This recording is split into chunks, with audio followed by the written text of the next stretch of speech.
Hello, welcome back to Between the Studs, and I am honored to be sharing this space once again with Chris, and we also have a newcomer. We have our Bionicle expert, Hill. Thank you for inviting me on. I really appreciate it. It's an honor to be here and to be on YouTube for the first time. Hey, everybody. Thank you so much for coming on the show. And we're going to start it right off with, what is your history with Bionicle? How did you get into it? Well, the interesting thing with Bionicle is I first started actually when Generation 2 came out. So I hadn't even, I had pretty much ignored Bionicle Generation 1 for the longest time. I got into Hero Factory, and then once that got canceled, I was a little sad, but then Generation 2 came out, and that sort of piqued my interest. And I said, this seems pretty interesting. And so I kind of dived into the hole that is the Bionicle story. And then once I got in there was no coming out. And then I just kept looking and looking, finding stuff I had ignored all my life, and I kind of regretted it, having overlooked it. So, yeah. What was your initial draw to it? When you saw it on the shelf, what was the thing that called to you? The thing that called to me was it was very different from anything Lego I had ever seen, and it used the same Hero Factory system, but it was a lot more colorful. There was a lot more, it had more of a mystical feel. It didn't look like robots per se, they looked more like living, creatures. Techno-organic, Yeah. And the cartoons they released are actually what really got me into it. I don't know. They seem pretty mystical and pretty mysterious. I really, really dig that. They didn't show you too much, but not too little either, but just enough to get you in. And Chris, what is your relationship with Bionicle? I do know we sell a lot of Bionicle bulk. Yeah, well, you can't own one of the world's largest building brick toy stores and not know something about Bionicle. So, of course, I've never turned down Bionicle. It's cool. It is part of the Lego system. You could build anything you want with it. And then, like, a lot of sets, even regular Lego themes, use Bionicle parts to them. So, when I'm building my own mocks, I use Bionicle parts. I love the weapons, the flat silver weapons, to accent my mocks. I built a Lord of the Rings Balrog. I remember that one. And he was huge. I built him out of the second generation Bionicle figures. I can't remember which one. It was the Mask Maker. Who came in the Mask Maker set? Yeah, it was Skull. I believe it was Skull Crusher? I think so. I'm not really did sure about something Gen with 2. skulls. So I bought a whole bunch of those sets so that I could have the right parts to make my Balrogs from Lord of the Rings. And he was about this big, maybe 18 inches tall, and just totally loaded. Looked just like the Balrog. It was pretty cool. And he sold like hotcakes. It was just too hard to make. I mean, that set now, the Skull Crusher set, is like, $100 sealed new in its box. And then when they re-released Bionicle, 2015. So in 2014 at New York Comic Con, Lego had a Bionicle booth set up, and they were giving away the free Lego Bionicle mask exclusive to New York Comic Con that year. And it came in a little blister pack, and that was probably numbered, and it's pretty exclusive. It's worth, I don't know, $50 maybe. So me and my kids were able to pick those up there. Oh, okay. Yeah. My story with Bionicle is very similar to yours, where I was in college when it came out and when it was really big, and so when the second wave came out, the Gen 2, where they used the Hero Factory parts, that's when I was like, oh, that's pretty cool. And what really connected me to it was an action figure that I could design myself. And I love action figures, and I love making up my own things. So it was the perfect combination for me. And then I realized, this has been around since 2001, and it's backwards compatible with everything, mostly. Apparently there is some contention with the original, and then when they switched over to Hero Factory, but we'll let our expert talk about that. So where would you like to start? Well, first of all, I'd like to start at the very beginning with actually pre-Bionicle. So at first, Slizers, or what was the other name for it? And I think Throwbots in Europe. They were extremely popular, and Lego was not expecting that. So they had a little bit of a story to it. So Lego started seeing that story-driven themes sort of had a little bit of popularity to them. And since they were already in financial trouble and they weren't doing so well, they were throwing out ideas. That's why the 90s were kind of crazy with all the themes that came out and really never came back. Jackson. Jackson. And Galador. Galador's pretty honorable mention. They saw Star Wars was really popular, and they decided that's a very interesting thing we'll do, and they did the first licensed theme. And so they got the idea, once they saw it was like super popular as well, let's actually do our own story-driven theme.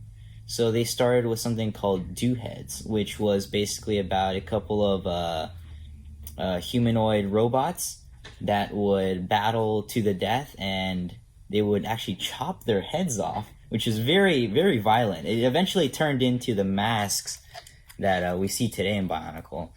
But that was basically its ancient cousin. Eventually we got to 2001, where they released the first Toa Metru sets, the originals, and they were a huge success, a absolute success. And right after the sets came out, they released the Matanui online game, which is an extremely successful free online game. They released comics. Bionicle was the first multimedia storyline Lego released. Yes. So Star Wars, I guess, would have been it had it been theirs, but it wasn't. It was licensed, and they didn't make any money on Star Wars. Yeah, because they of really didn't. all the licensing fees.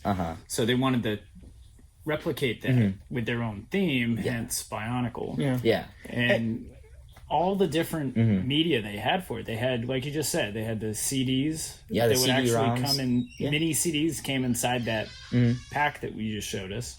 And then comic books made by DC Comics. Oh, yeah. Which are really cool. You said there was a novel? There were graphic novels, Yeah, graphic novels. and video games that continued the story.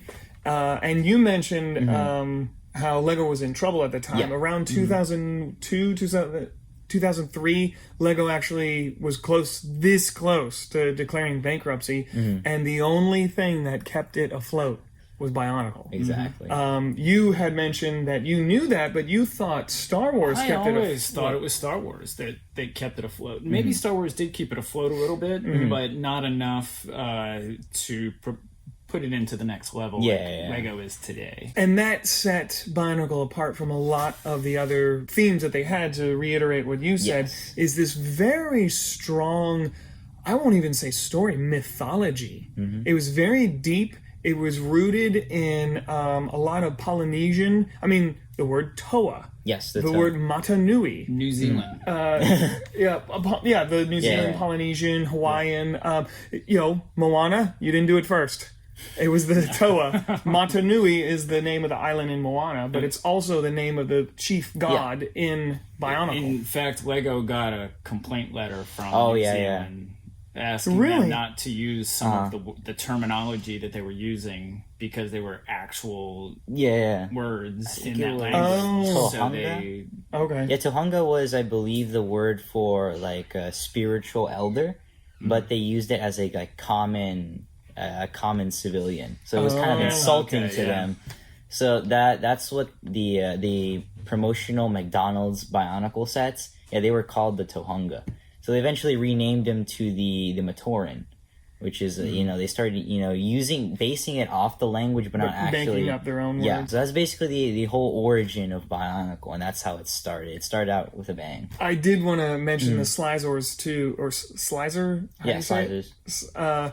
We do have a few of those in the store. I think we forgot to grab one, but they were weird, like Technic monsters that had these strange printed faces on them, and they had these gears in the back of their back that didn't work. It didn't do anything. It was just there for looks. They did throw the discs, though. Yeah, that was the one functioning thing they had. But you look at that, and a casual viewer might think, oh, that's a Bionicle with a weird face. Or pre-masked Bionicle, because they do look a lot like it. And one of the things I liked about them was the one I'm thinking of, the Slizor that I'm thinking of, had samurai swords. And they were like the weird green color. I can't think off the top of my head what color that's called in the Lego universe, but it only came on that one set. It was a really cool samurai sword. I think it was the jungle one, Was it the jungle one? Probably. Okay. All right. Oh, could you pass me the Liwa, please? Yeah, I'd like to show the audience. The what? Leave out the green one. The green one. Okay, the green one.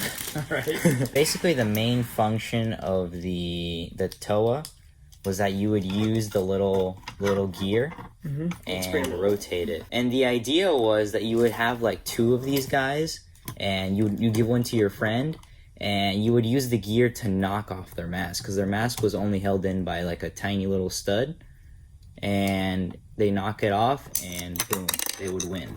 And then along with the Toa, they also released mechanical beasts called Rahi, which were like one of the most popular villains at the time. So they were the very first villains, but then later on in 2002, they actually moved on to more these sort of ball-like creatures. That we they have call one Boras. open over here. These guys. And the Bionicle not only did it have a distinct mythology and background, but it also had a continuing story. So every year added to the story and added to the lore, and it got deep, man. Oh yeah, it got deep. even the canisters have an importance. So the canister these guys are come in. So in the story, they arrive in these canisters, and they come out in all in pieces, and they sort of assemble themselves. And yeah, that's the whole thing with just the packaging itself. Now, there's a place to put a mask on the top of the canister. What did it actually come with the mask on the canister? No, it would come inside, but you could put them on here and then stick multiple axles in all of these, and grab the little Mata heads, and then put all your masks on there on display. Oh, cool! All right. Yeah, so the canister was part of the play experience. it was part of the play experience. You could even like twist the. I don't think this one can twist around, but it would have a little code and to go online and check out the website. Yeah, so 2001 started out with a bang, and then 2002 you introduced the first like real villains, the Borak. This is a later version of the Borak call. Functionality. You press the back, and with a rubber band, they come up, and I guess you're trying to knock the mask off. Yeah. Again. Yeah, so here I'll show you a little demonstration. How would you defeat this villain? The villain, basically, I'm not sure if you can in play, but basically you, I think Axe of the Brain would do pretty well. You axe to the brain, and then this would open up, and the brain isn't in there, but there'd be a little rubber brain thing. Yeah, a little rubber thing. Okay, so these included little rubber pieces that were its brain, and then they would just cut that, and that would instantly kill the... Now that brain, does that also serve as a mask? Yes.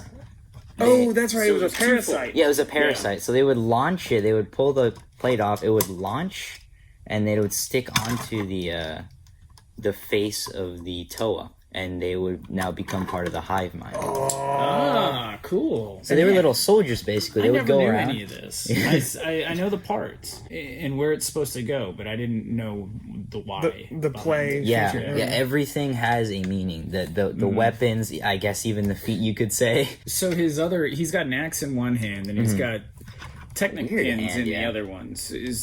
What's the purpose of this? Is it just supposed to be like a gun? No, I think it's just like a normal arm, but usually the arms were like this, and the floppy. Yeah.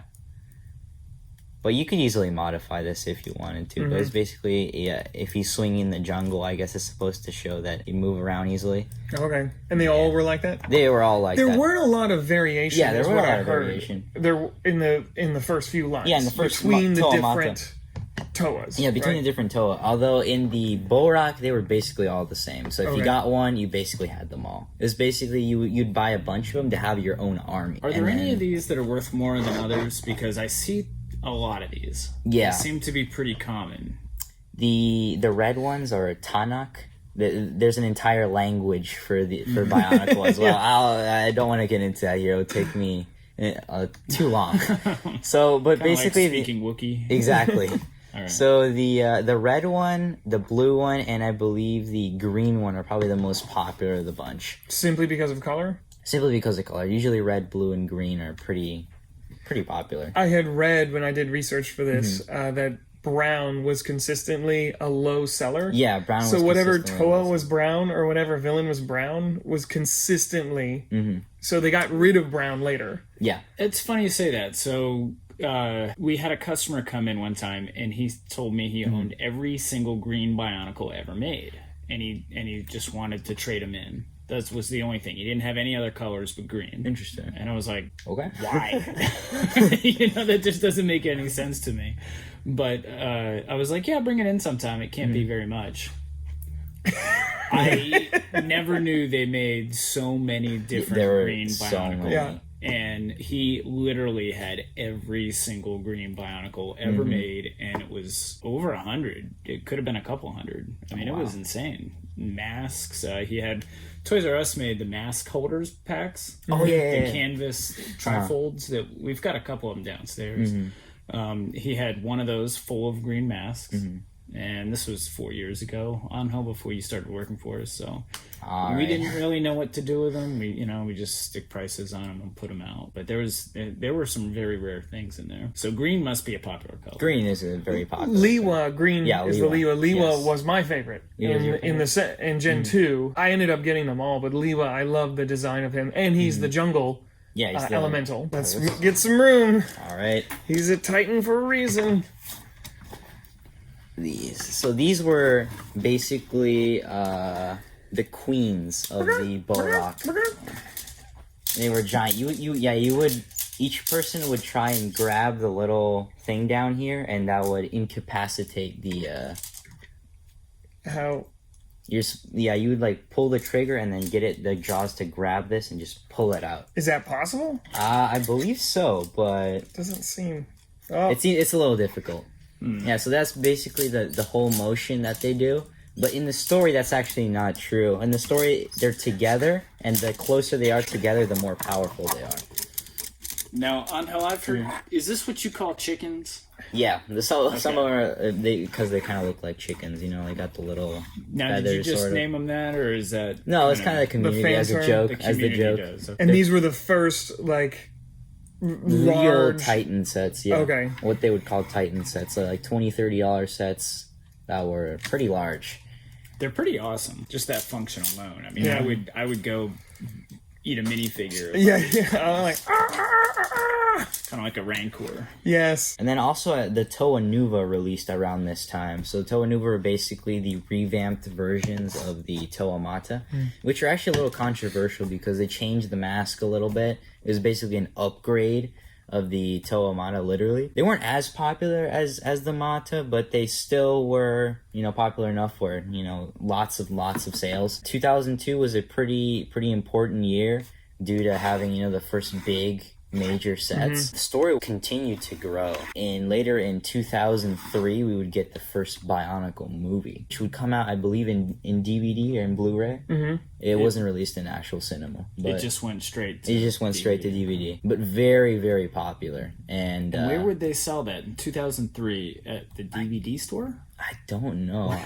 Where did they used to sell DVDs? That's a in good question. 2003? Maybe I can't Blockbuster. remember. Walmart, Yeah. Target. Walmart, Target. Blockbuster. Yeah. Okay. We're not that old. Come on.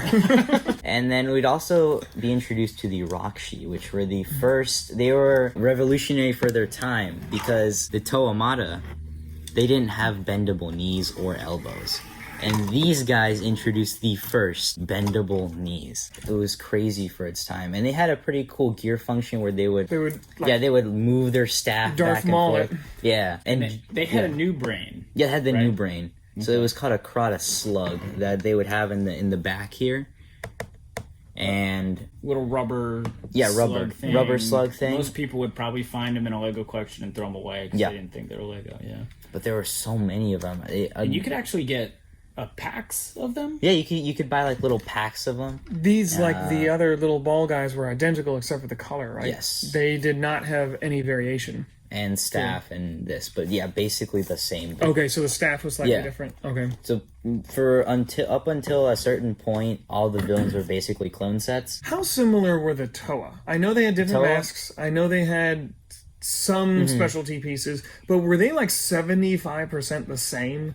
Pretty much at this point, yeah, because they all had the same armor pieces, the same. The only thing that would really change is the gear placement, and the weapons. The silver weapons they had. And what year did the Roxy come out? Did you Yeah, say? 2003. So 2003 was Bionicle was the #1 bestseller for Lego in the United States, which I don't think anyone would answer that question. Yeah. Any normal person, Yeah. if you say, hey, what was Lego's biggest theme in 2003? They would all say Star Wars, City. I can't believe anybody would even know that it was Bionicle. Well, and I didn't realize it started in 2001. They even did tests in 2000. You know, people are praising Ninjago, 10 years. Bionicle's been around that long. Yep. And it even came back. So it almost beat Ninjago. It almost beat Ninjago. Yeah. And I was at Brick Fair, Virginia. They didn't have it last year because of the quarantine, but they had it so it must have been 2019. And Bionicle was the largest theme represented for MOCs. Usually each theme has a block of tables that is maybe 20 feet square. Yeah. And Bionicle might have had 3 or 4. Yeah, it was pretty large. You know, so you got 3 or 4 times as many Bionicle MOCs as you do any of the Star Wars MOCs. Yeah. And it brings a whole new flavor to the conventions because the Bionicle fans are usually in their 20s, whereas a lot of your MOC builders are going to be younger kids or older adults, and the 20-somethings are all into Bionicle. You know, and it's great that it diversifies the crowd so much. So also during 2003, along with the release of the movie, these two Titan sets. So this was the debut of the 7th Toa. If you can recall in the movie, Takuta dons the Mask of Light and becomes the 7th Toa. Lots of advertising for the movie in the instructions and everything. And this right here is the main bad guy of the entire story, Makuta.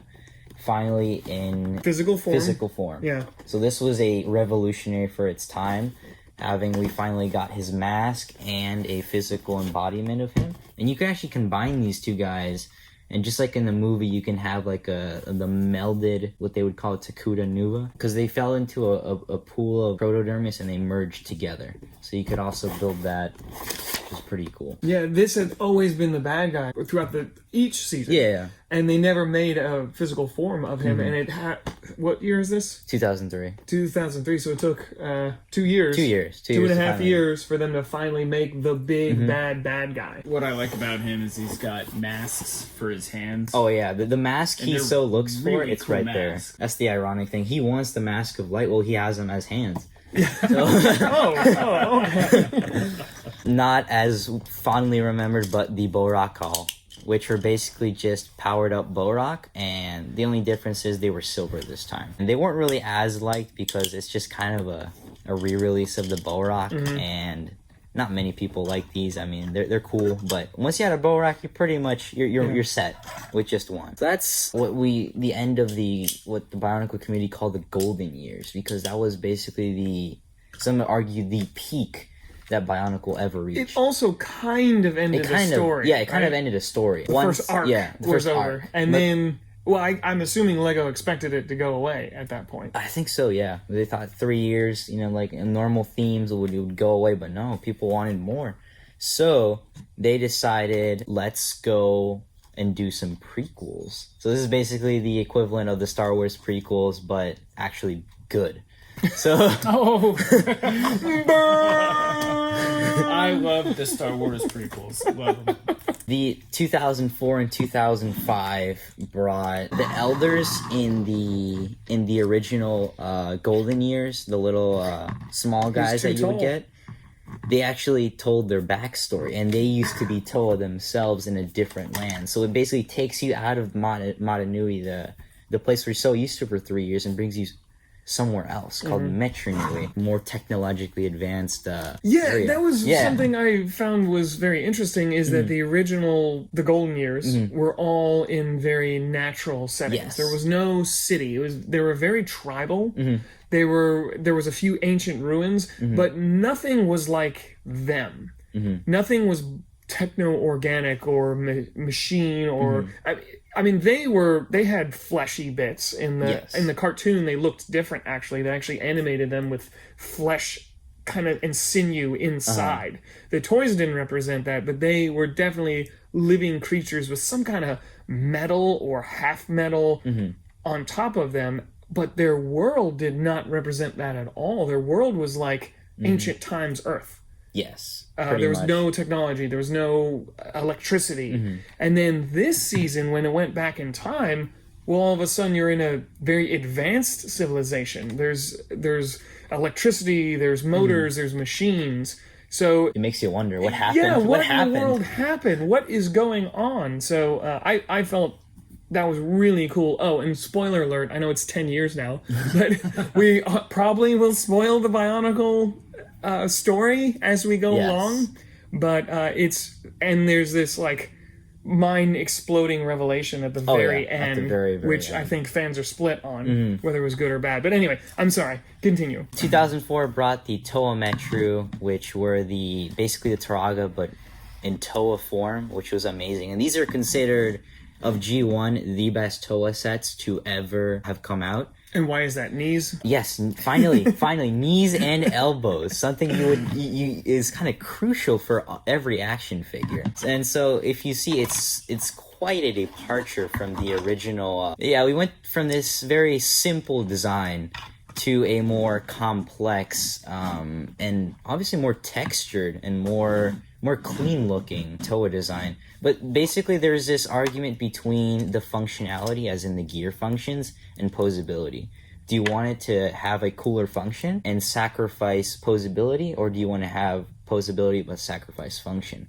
This combines both worlds. It's the best of both worlds. So you have not only a gear function on both arms, but also you have full articulation in every joint. You can actually put a disc. So the little disc you can put on here. And then you could actually grab two of the tops of these and combine them together to make a little capsule for the mini. Another nice thing about this is I'm noticing on the box it says made in Denmark and Switzerland. Mm-hmm. Oh yeah. So to me, higher quality. That means a little bit higher quality product, and you can tell by the plastic. I mean, it is the only thing that I ever see broken with these, unless they're chewed up, is the these, what do you call those, ball joints? Yeah, the ball joint. The female piece will break. Yeah. And that's something they fixed later, but that kind of plagued Bionicle. They're pretty stable. They're not the greatest thing. I mean, they will break over time. But later on, you'll see lime joints. They will come into play, and they will basically destroy your sets, and you will never want to take them apart ever again for fear of destruction. I know with Lego bricks and plates, the reddish brown breaks the easiest. Oh yeah, I heard about that too. I wonder if that had anything to do with the figures, the Bionicle figures not being popular, the brown ones, because maybe they were more prone to breaking. I don't know. I don't know about that, but I definitely know Pohatu, the original Pohatu. He was probably the most popular brown character, but basically 2004 had pretty awesome Titan sets and mini Matoran figures. So the awesome thing about Bionicle is that they were like a range. You could have like small $10 figures, more like $5 figures, and then $10, $15 Toa. And then if you want something big, you can have the $20 Titan sets. So you had a range to choose from. You didn't have the free Happy Meal sets. Oh yeah, from McDonald's. Yes, those are great. And after 2004, it's kind of a controversial year because the same Toa, we returned with the same Toa, but they have been infected and turned into more bestial forms.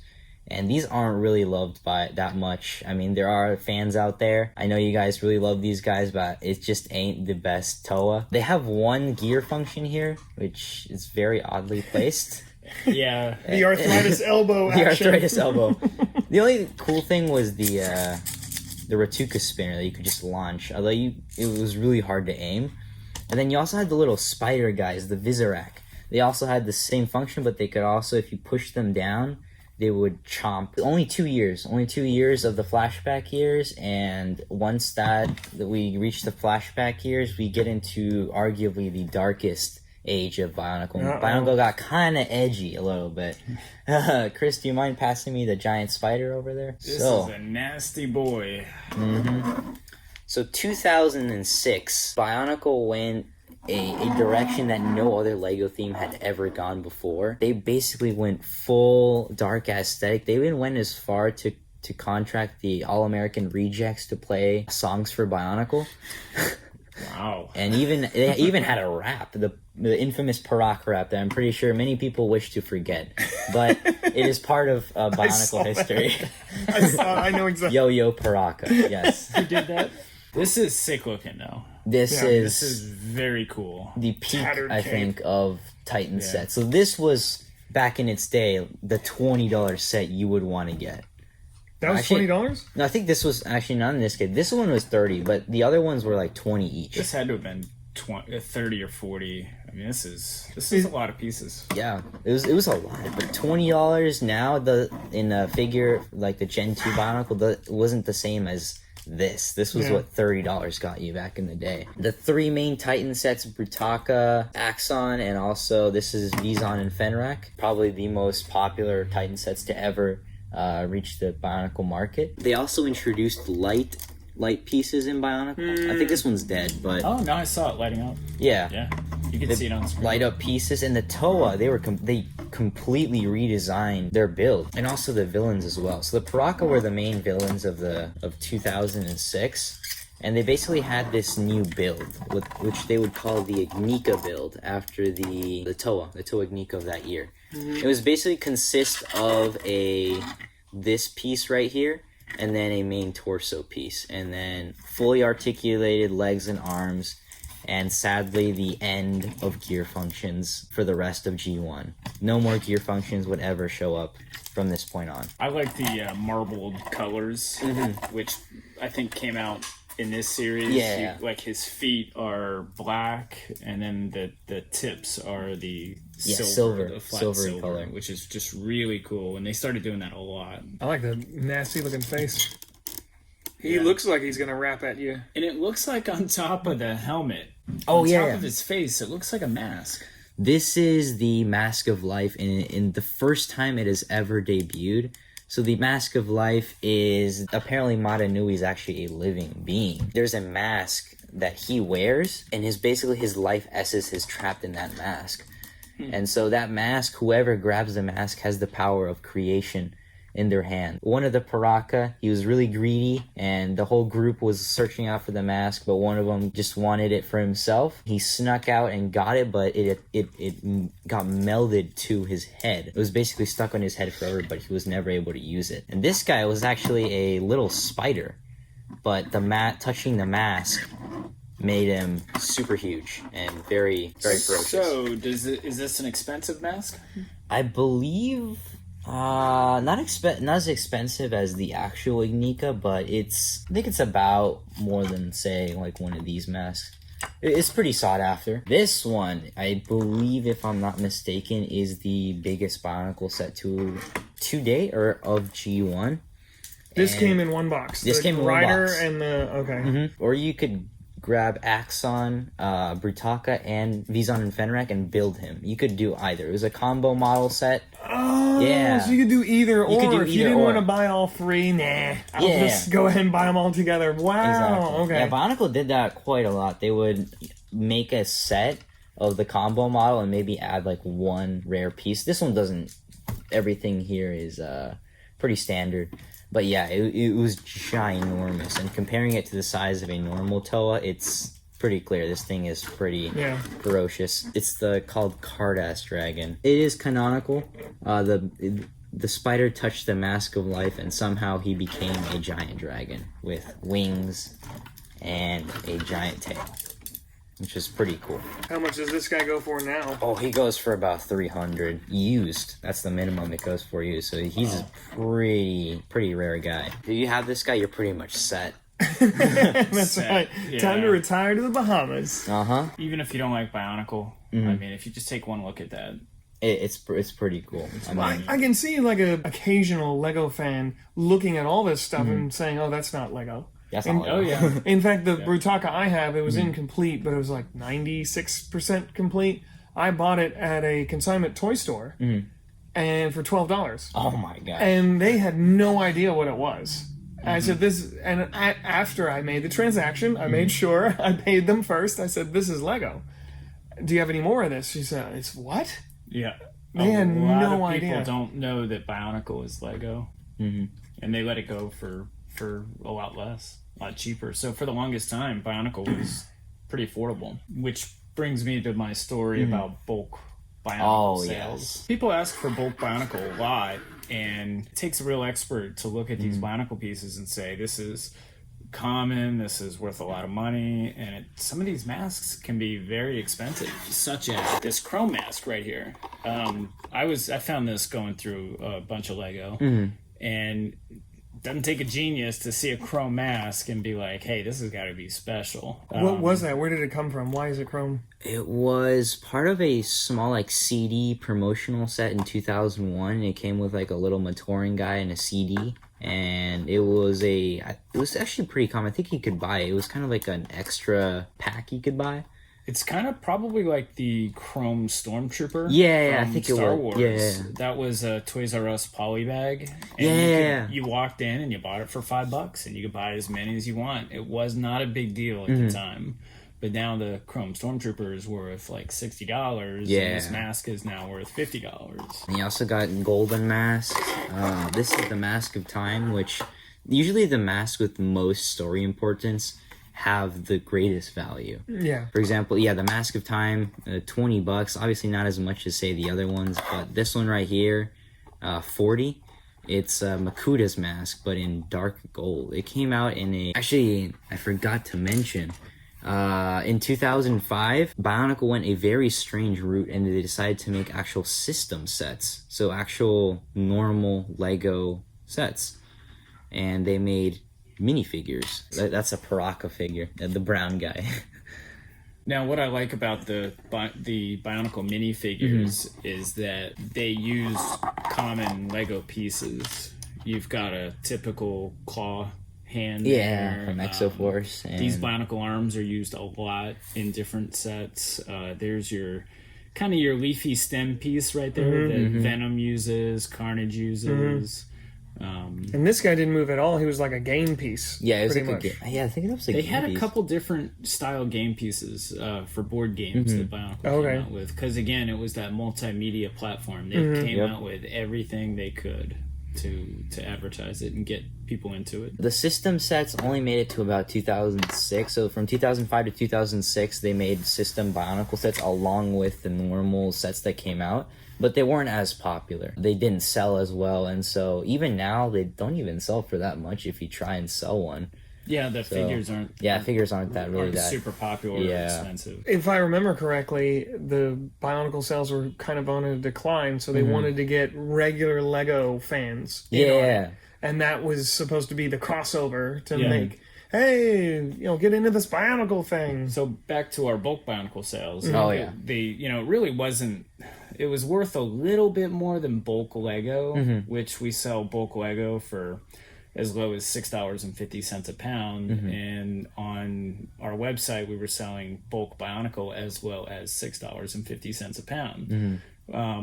This past year, in 2020, we had people placing orders for 100, 200, 300, even up to 400 pounds of Bionicle. And that's a lot of Bionicle to ship out. That is. So usually, if I find a rare mask like this, I'll take it out and set it aside, but with filling that many bulk orders, I was just throwing in anything I could find to fill our orders. And it turned out one of the guys that was buying it from us at $6.50 a pound was reselling it on Amazon for, I think it was $30 to $60 a pound, somewhere in that ballpark. Okay. It was insane how much more he was selling it for on Amazon. So that kind of wiped us out of bulk Bionicle. We're starting to replenish our stash now. If you want bulk Bionicle, we still have it for a very good price. Yeah, very good price. On eBay, they usually go for from about $25 to $40 per pound, and usually you'll find it in the $30 range is the most common. So yeah, we have probably the best price for bulk Bionicle you can find.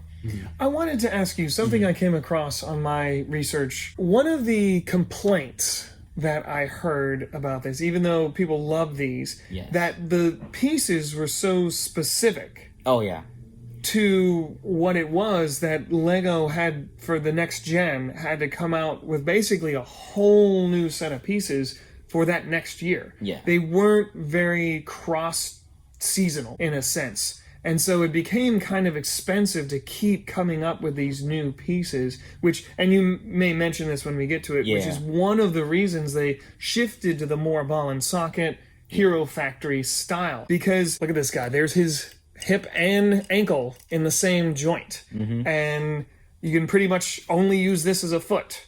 There's some Technic connections or some pin and axle connections, but it was kind of stuck to be what it was. This is my mock. I don't usually show my mocks because I don't think I'm that great at it, but I did.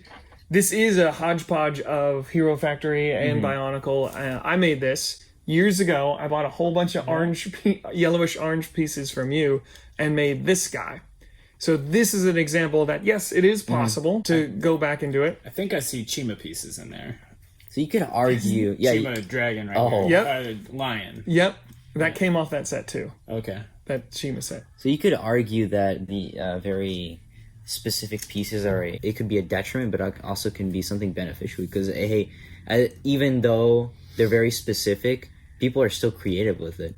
So it allows for more people to think outside of the box on how can I put these pieces together. So I think it's like pretty amazing. And Justin, I approve of this. It looks very good. And I agree. What I like about it, it's like I disliked it at first, but the more I look at it, these skinny little ankles actually make him look like a minotaur. Yes, yeah. Or like he's got hooves. Yes. And that's really neat. I like the foot as this underbite jaw. Yeah. Oh, yeah. And now that I'm looking at it, too, it reminds me of the pieces you used for the feet were also used in the Ben 10 buildable figures.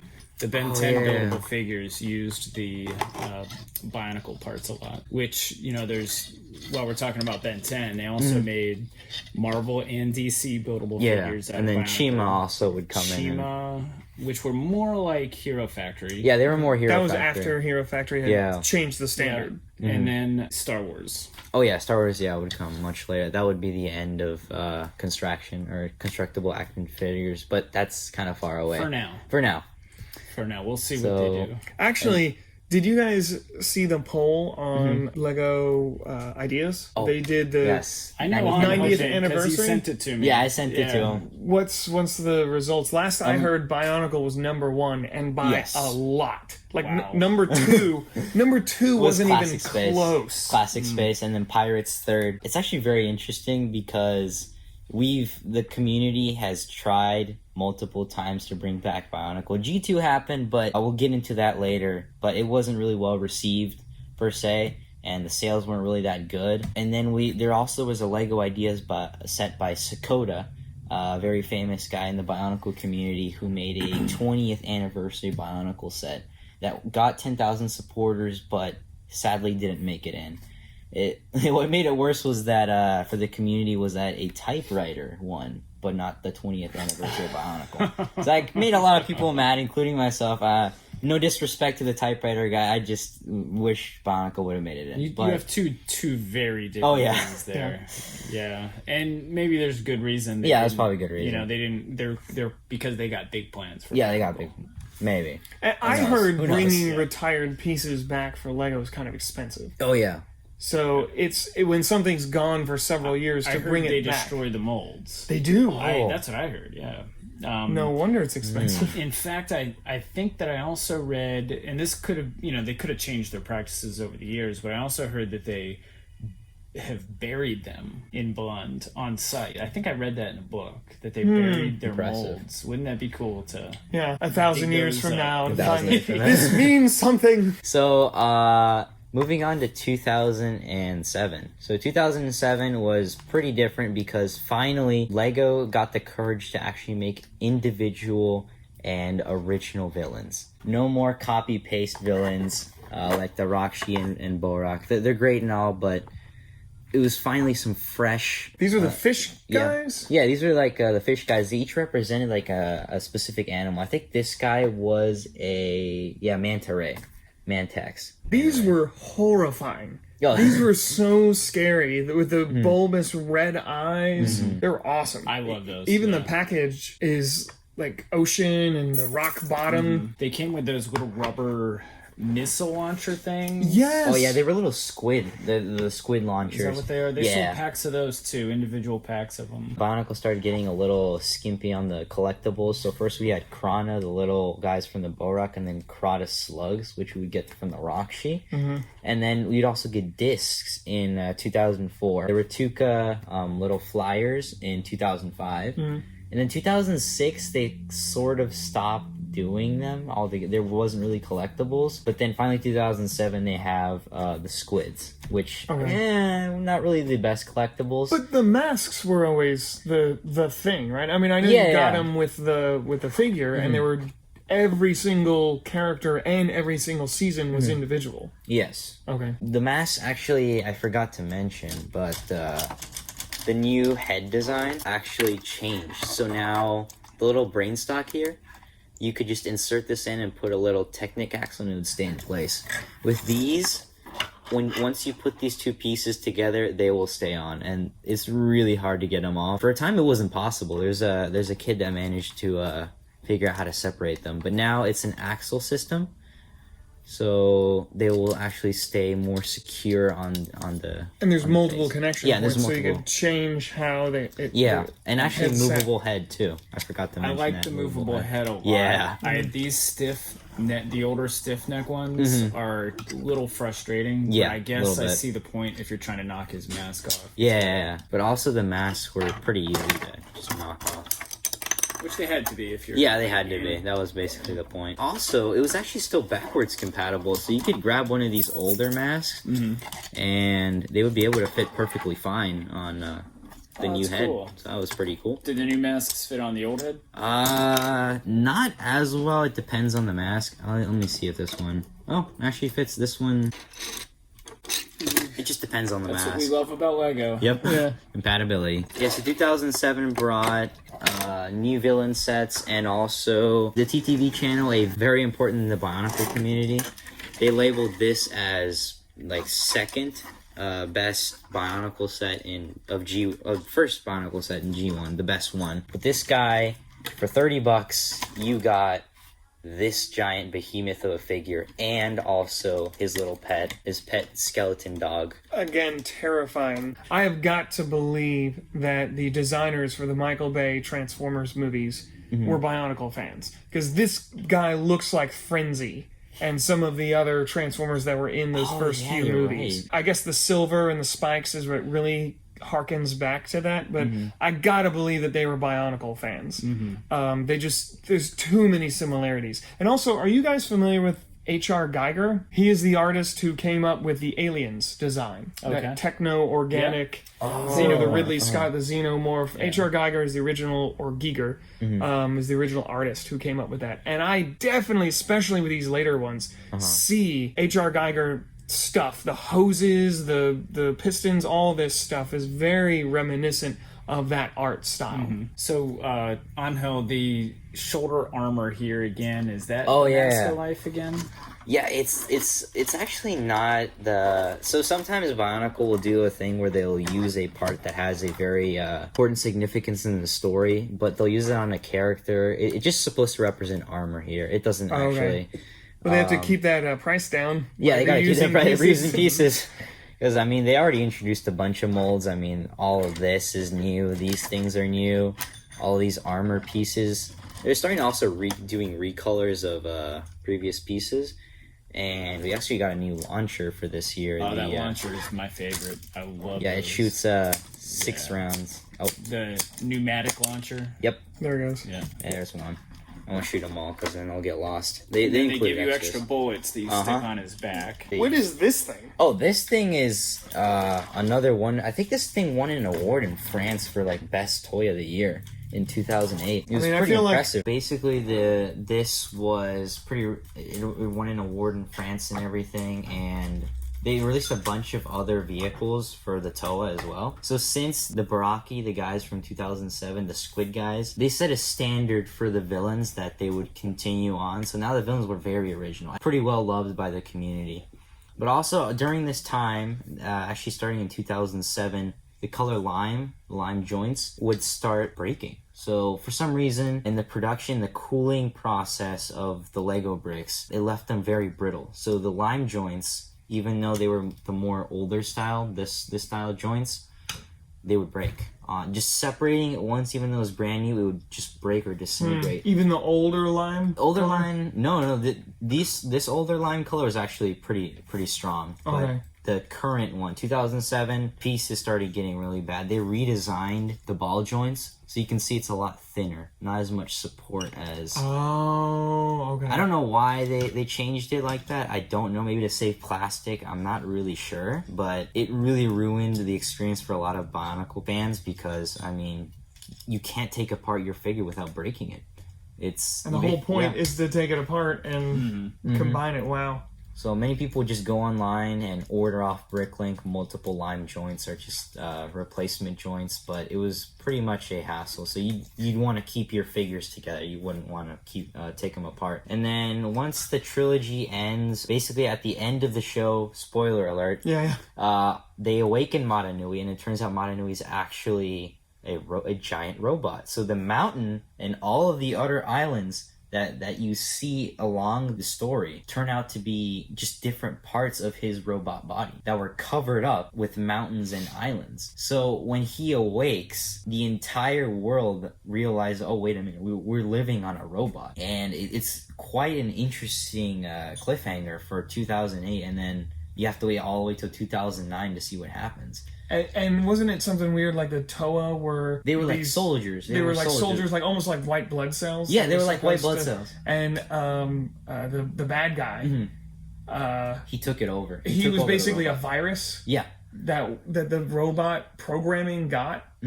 And so the white blood cells, the Toa, were there to fight the virus.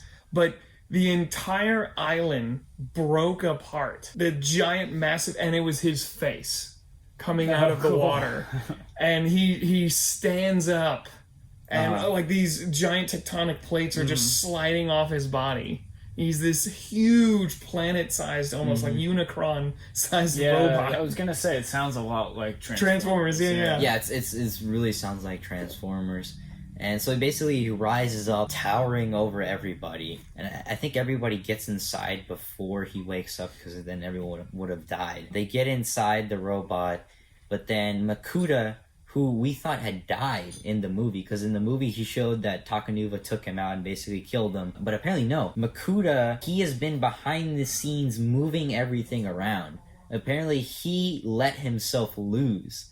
That was part of his plan. Let the Toa awaken Matanui and then wait for just the right moment to take over the robot. And then once he has control, he gets Matanui, puts his essence back into the mask, and then shoots him to another planet. And then basically you end 2008 with Makuta with complete control of the robot, and he's basically won. All the Toa did, their mission to save Matanui, they failed. And very Empire Strikes Back. Very Empire Strikes Back. This is not really canon set, but it was basically, we got Matanui in the set for the first time in his original colors, and we actually get the Mask of Life in actual form, like in the actual color it belongs in. There was one that released in silver. It came in sort of he created a temporary body at one point. People still wanted the gold Ignika, or the Mask of Life. And in this set, we finally get the most wanted mask in Bionicle history. Bionicle fans waited 7 years. 7 years. To get that. And this set wasn't really that popular. Nobody really liked the set for the set. They just wanted this. I think because it's all yellow. I mean, he is really cool looking, but it's just a whole lot of yellow. Yeah. It's two different yellows that don't really look good together. And then you have some gold just like chilling in what is that, bright light orange? Yeah. They called it Keat Orange. They labeled it Keat Orange. So this mask goes for about $300 on the internet. It's that sought after. Wow. It is very. And we're selling the whole thing for $250. $250. So if maybe we need to change that price. Yeah. As of the recording of this video, this price is no longer available.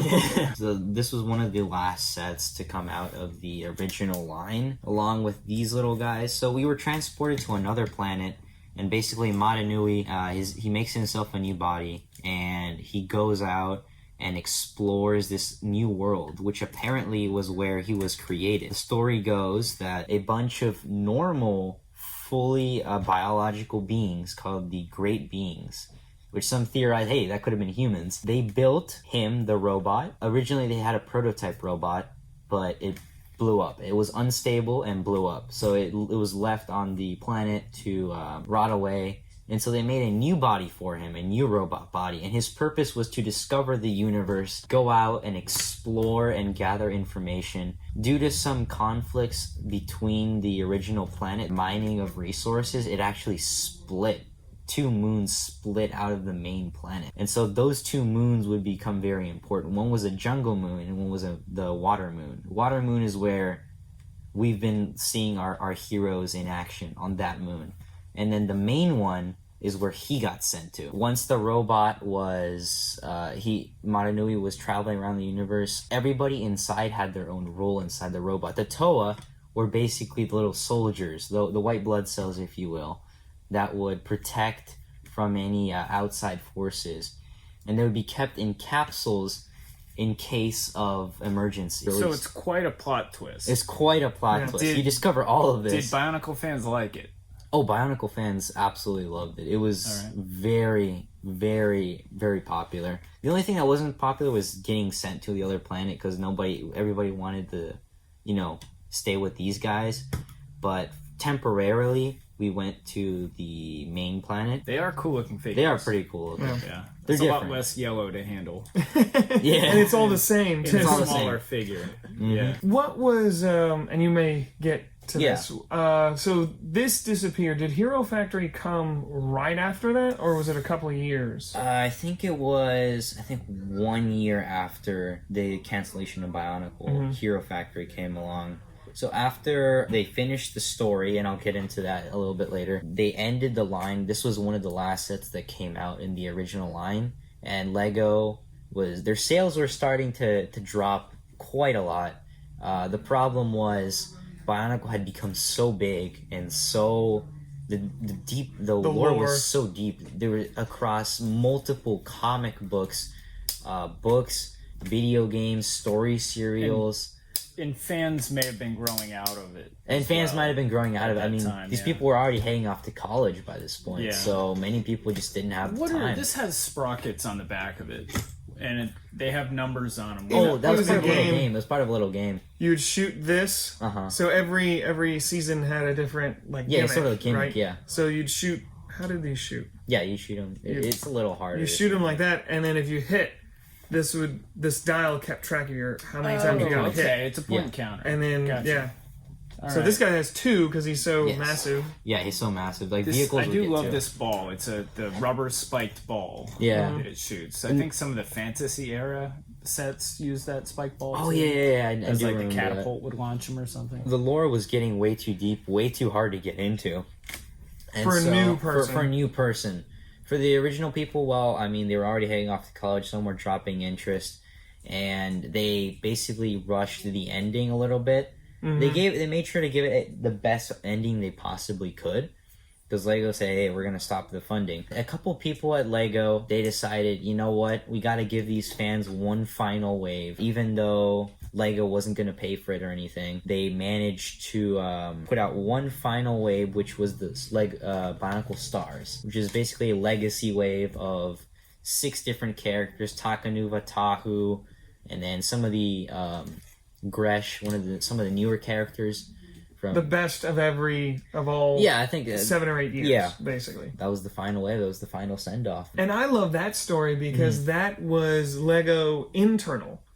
Fighting Lego corporate, exactly. So it wasn't the fans asking for it. The internal Lego employees said, "No, the fans deserve one last hurrah." Yeah, one last hurrah. Yeah. We're going back to the story really quickly. So we were talking about how the Matanui robot's, surveying everything. He doesn't pay attention to the conflicts inside of the robot body because he's a conscious being. So Makuta wanted more power. So he was basically the virus, if you will, in the analogy. And he wanted to take complete control. And for him not paying attention to all the conflicts going inside. He managed to take control, crash him into the water moon. They basically they covered everything up. They wiped the memory of everybody there. So nobody would remember anything. Matanui basically become this rural, like as we said before, ancient society-like. And Metru, the other place that we visited, that was actually inside of Matanui. Yeah. That's why it was so advanced. It was so technical because it was inside the robot. That was their true home. Mind blown. Yeah. It's basically recap the story very quickly. The Toa find out all of this because they had lost their memories too. With his help, he finds some friends, learns some lessons about how it is to have friendship and everything, because he's never experienced that before. As a all-powerful being that everybody worships as a god, he finally understands what it's like to be a common person. He gets into the failed robot. They manage to fix it. They go and battle it out. The two giant robots battle it out. Matanui manages to win and beat Makuta. He brings the two moons and brings them back together into one. And using his final strength, he combines the planet once again and then returns it back to its original state.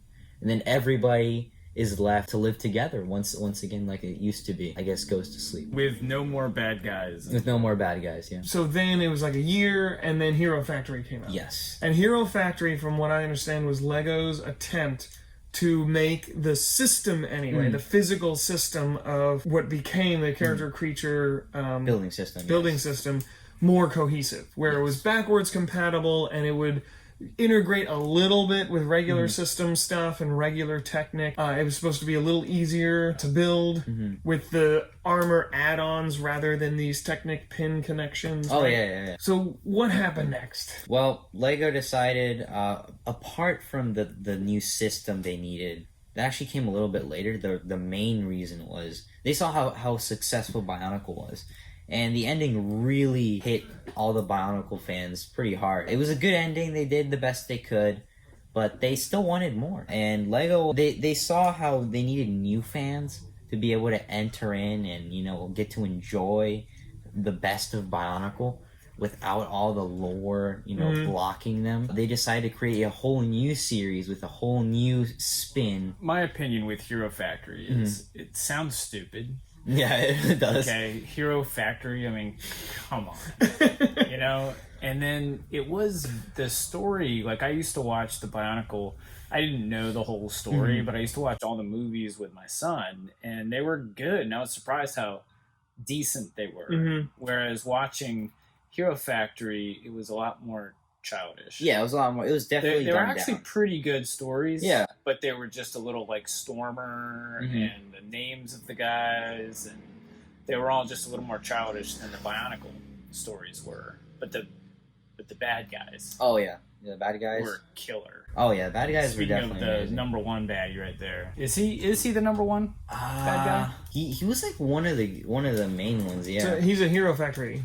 Yeah, he's a Hero Factory guy. He's the Witch Doctor. Yeah. One of the first big sets from the... and in this story, they were full-on robots. They were full-on robots. Yeah, there was no biological. They were just built, so it's basically a factory that, just like the name, they build heroes. I don't think we need to get into... Yeah, the story isn't really that. Factory story. Not what little of it there. Because from what I understand, correct me if I'm wrong, but it really, Bionicle fans don't like Hero Factory. They don't. They hate true? it. Yeah, Okay. Once Hero Factory came out for the first time, there was extreme backlash from the community. So much so that many petitioned Lego again and again. Because Lego was trying to go for new fans. Yeah, for new fans. They didn't care about the older fans. Well, not only that, but they changed the system. Yeah. And I think that also made them angry. Personal opinion. Which is better? That's a good that's a that's a good question. Objectively, being objective, CCBS is the superior system, but personally, I'd have to say I kind of like the aesthetic more of Bionicle. Yeah. I like it a lot more, but you can actually have both of them. I mean, they're both compatible together. That's the best of both worlds, and many Machas now use the combination of both. But originally when Hero Factory came out, it didn't actually have the CCBS quite yet. They still used Bionicle pieces, and they actually said on the boxes, from the creators of Bionicle, which pissed off a lot of the fans. How dare you? So they found out that the joints were still brittle. They were still really bad. it wouldn't last very long. And so they decided, you know what, we probably need to change something and make the system make them stronger and make them last longer. And so they designed a completely new system with the 2.0 Hero Factory guys. And that included different size ball joints and different size armor pieces. So this was like a size 5. They would have like different sizes. And they were able to recycle a whole lot of pieces and still make pretty creative builds. And it did, and that was something Bionicle didn't do as much, but they were able to reuse pieces, just change the color. And it, like you said, like it or not, the CCBS was a system that allowed for more diversity. Yes. Achievement buildable figure using this system. So they were able to do a lot more. And the Star Wars buildable figures are still using the same parts. In fact, everything's, as soon as Hero Factory 2 hit, everything has used CCBS since then. Yeah, Hero Factory ran for, I think it was 2011 until 2000, I think it was 2014 was when they ended. That's what I was thinking, 13 or 14. The minifigures are cooler. Oh yeah, the minifigures are cooler. They also went the route of Bionicle and made little minifigures. So they made an Invasion from Below, they made mechs using these pieces, but then they made the characters like minifigures. These were pretty cool. The chest armor is awesome. The chest armor is pretty awesome. They came in a bunch of different colors. There was even a gold one. After Invasion from Below, for some reason, Hero Factory kind of just fizzled out. It didn't have the proper conclusion like Bionicle did. But it kind of just fizzled out. And then I believe some guy an employee at LEGO leaked the 2015 photos for Bionicle, Generation 2. And I think he got fired for it, if I'm not mistaken. The community went wild. They were, finally, our wish has been granted. Bionicle is coming back. And they saw the sets, mixed feelings when it finally came out. They were kind of mixed feelings about it because, it was still using the Hero Factory system, but they were trying to get that aesthetic from Bionicle. So you had people who were super happy.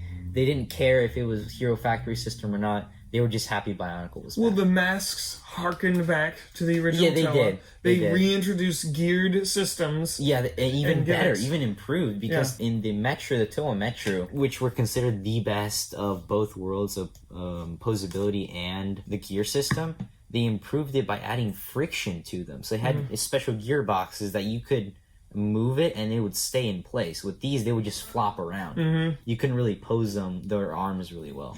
So that was revolutionary. And that only went 2 seasons. There was one movie or 2 movies. It was like a show. Oh, there was a show. The first time Bionicle actually came out in an actual TV show, which was pretty set a precedent, but it wasn't well received also. Because Bionicle, when it came to commercials and advertising, they made sure to make it very mysterious, cool, and every commercial seemed more like a story. It was telling a story instead of just saying bye. With the Journey to One was the series that released on Netflix. It was basically a over drawn out commercial. It didn't follow a certain story. The story wasn't that good. And it kind of retold the original, just a very watered down kiddied version for newer fans. And also the way they promoted Bionicle Generation 2 was very poor. They hardly released commercials at all. The cartoons that I told you I saw that got me into it, they only released like a couple and on YouTube, and hardly anyone realized they was there. And those cartoons were very simplistic. They were flash animated. They weren't even 3D. I thought there was a couple of 3D animated movies. And all the same voice actor for every character. They didn't even get 2 voice actors. So Gally has the same voice, she's a female, as everyone else. They didn't put the same love into it and obviously from a business perspective, Chris, I know you should know this. You can't always give the fans everything you want. You have to look at it from a business standpoint. If you want to sell a product, you have to be able to promote it. You can sell anything if you promote it well. And so they clearly didn't do that. They did contests. They actually made multiple, I think 14 karat gold Bionicle mask that they, an art contest. Is that the titanium one? No. That was... From what I understand, the titanium Bionicle mask is the most expensive Lego piece ever made. They only made one. It's actually a platinum one. Platinum, but it sold for $15,000 at an auction in 2014. What was it made for? It was part of a contest. I don't remember what contest it was, but basically the guy that got it, he left it under his bed for like a couple of years, just sat there, and then he gave it to, I think, a pawn shop or something. Wow. Or just some Legos. I don't know. He gave it away, and someone got a hold of it. And then that person, someone else came by with currently has the biggest Bionicle, collectible collection. He has the most masks, the most Prada. Wow, where does he live? I don't know.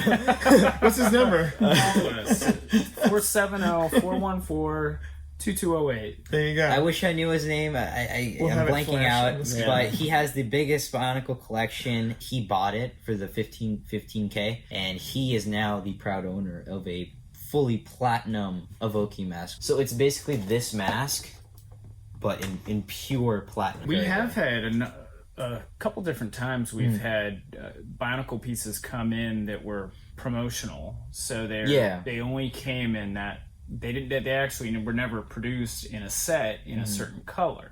But somebody brought them in a color that you never really came out. It was just a prototype. Oh, the prototypes, yeah. And it's just for a common piece, but in a rare color. Yes. And I didn't know what to give them for them. There's really not a market for them. You can sell them for a lot of money, but there's how nobody. Much money?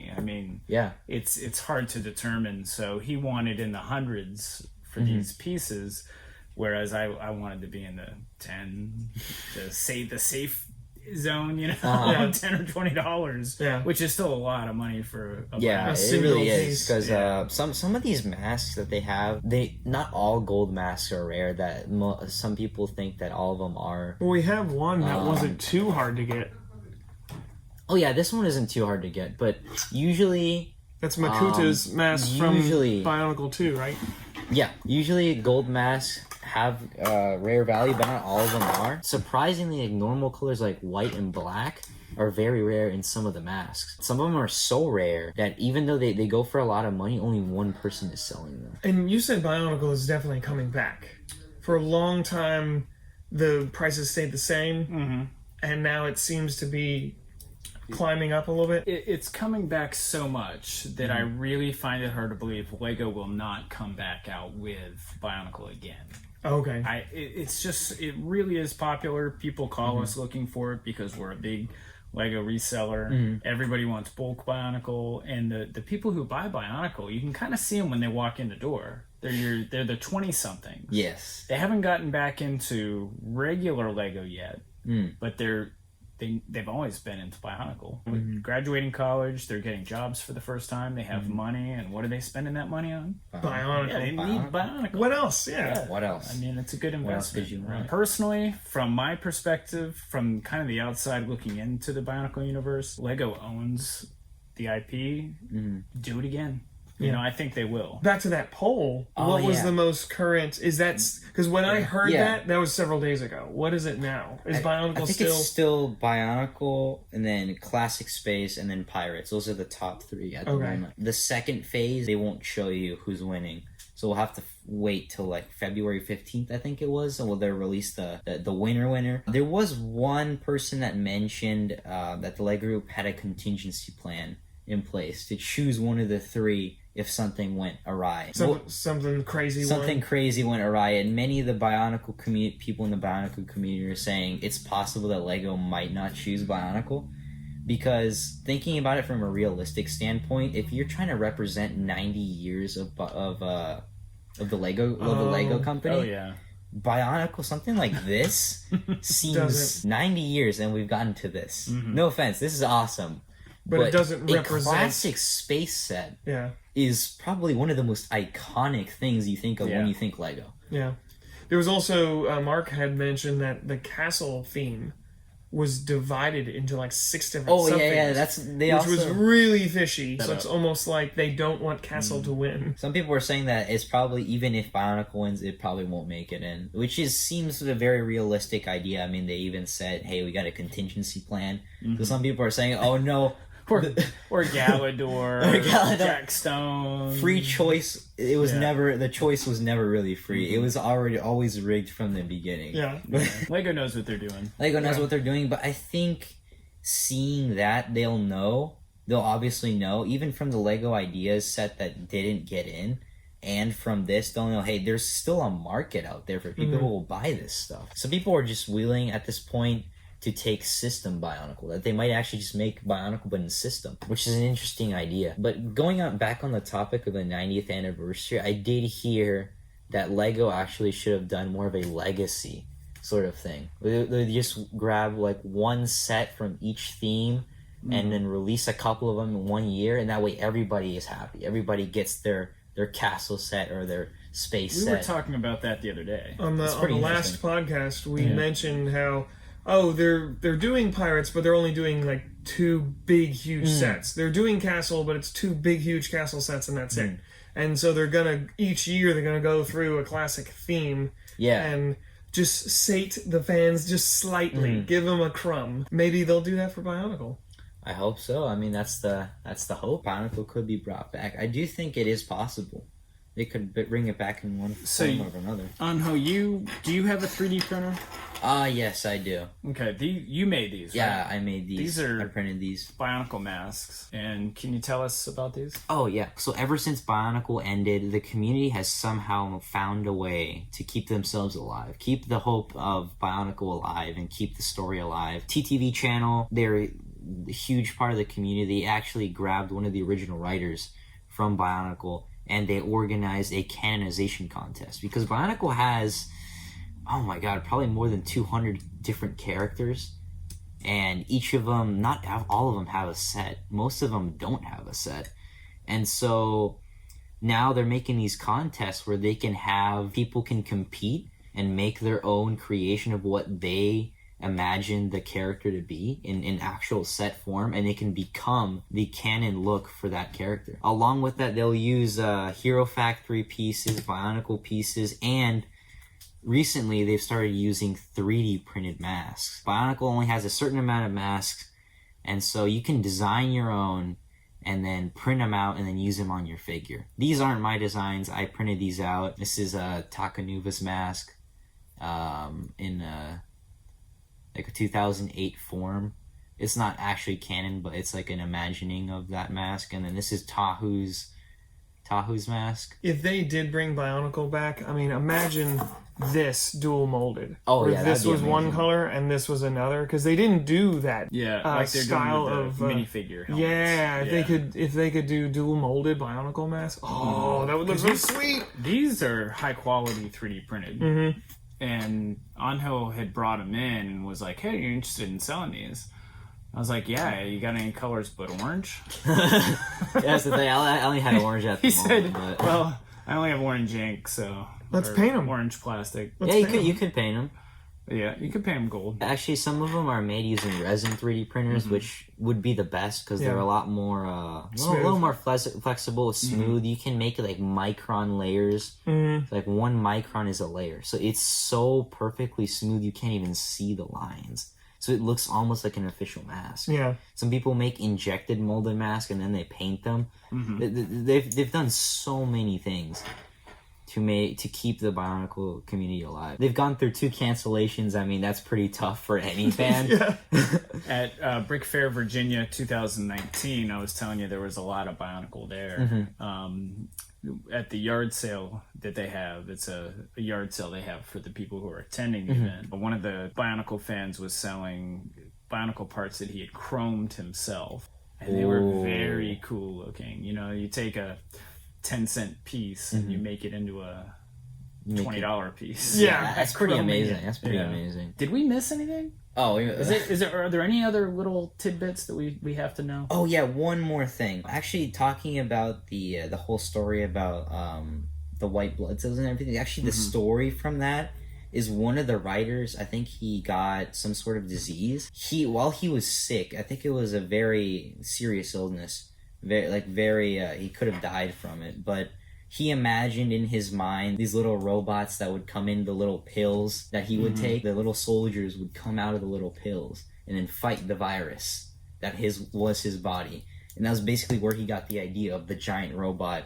And he was Toa. Matanui. He was Matanui. Yeah. The virus was Makuta, and the medicine was the Toa. It was pretty cool. It was pretty cool.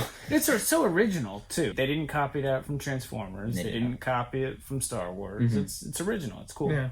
One thing that I find very interesting is if you grew up with Bionicle, if you know, you know. Yeah, if you know how big it was, you know how important it was. But if you didn't know Bionicle, you have no idea how popular it was. It was so popular that in modern culture, on the show Friends, you know, with Joey and Chandler and Rachel and Monica, Joey and Chandler had Bionicle sets in their apartment. Oh yeah, on the show. I remember that. And I don't remember seeing them, but I read about it later on, and I was like, oh, I never knew that. That's cool. That'd be cool to go back and see that one again. Well, I mean, the theme was big enough to save the company from bankruptcy and keep them afloat for several years. So, it was big. It was a huge thing. It even, I think, in one of the original scripts it was either the Lego Movie 1 or Lego Movie 2, they were planning to put Takanuva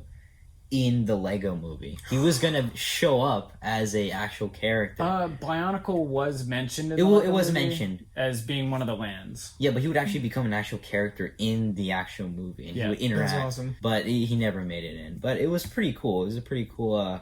Maybe in Lego Movie 3. Yeah. Maybe in Lego Movie 3. Let's hope there is a Lego Movie 3. The kid becomes an adult and he has to, Lego or taxes. That's right. I know what I would choose.